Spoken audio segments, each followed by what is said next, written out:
Based on this patient's clinical features, lupus was actually diagnosed very early on in this patient's clinical course, based on the positive ANA and based on several other clinical features that fit with lupus. Unfortunately, when the patient did not respond to high-dose corticosteroids and additional rheumatologic tests were performed, such as a double-stranded DNA, we began to question the diagnosis of lupus. At this point, we did a bone marrow biopsy, and we also went for a lymph node biopsy.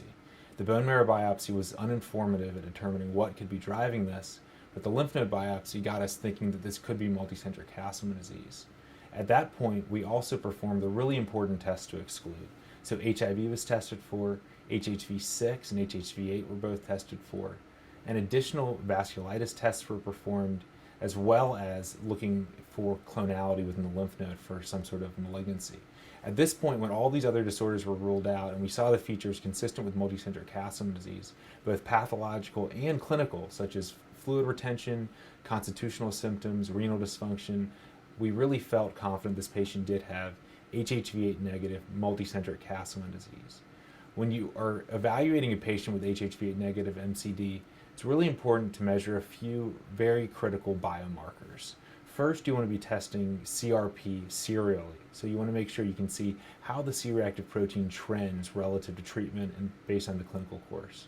Second, you want to make sure that you're following platelets, RBCs, white blood cells. You want to see how the different cell lines are responding to treatment or not treatment. Additionally, you want to follow albumin. Most of these patients have very low albumin levels in third space. Albumin is a good marker to see how patients are responding to therapy. Finally, interleukin-6 and VEGF and soluble IL-2 receptor, those three cytokines are often measured in multicentric Castleman disease patients.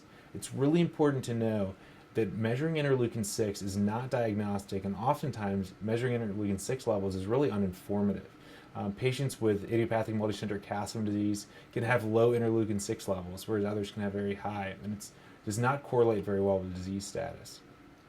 VEGF levels have also been found to correlate to some extent with disease status, but again are not diagnostic, and same with soluble IL-2 receptor levels. So while it may be helpful to order those three cytokines, they should not be used to render a diagnosis. If a patient's clinical features parallel those cytokines, then you can use those as biomarkers.